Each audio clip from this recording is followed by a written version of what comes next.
Submission must become the posture of the desperate, devoted, and dedicated. What does that mean?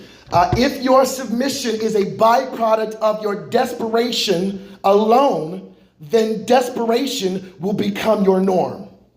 Some of us in here, our relationship with God is defined by prolonged misery, a challenge, an issue, a problem, a conflict. And so your greatest desperation to God is in times of need. We have a song, I need thee, oh, I need thee. That's beautiful, but this generation has hijacked that song only to define the moment of need as opposed to the God we need. Are y'all getting this? So what happens is we'll use that beautiful hymn in times of prayer, but it doesn't stem from a desperation for God. It stems from a desperation for what he can give you. Yeah, that's the truth, sir. Does that make sense? Now here is the danger.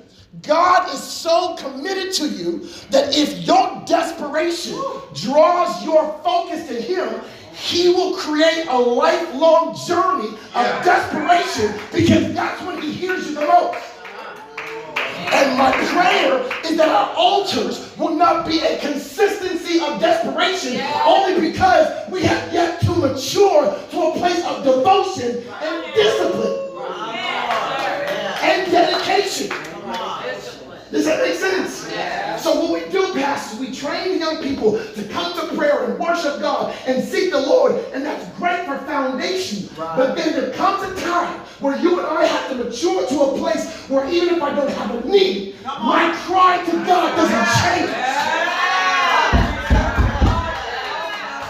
God, you gave me everything I want. You gave me everything I need, but I refuse to allow my cry out to you to change, because I'm mature to a place, Pastor. I'm no longer desperate. I'm now devoted.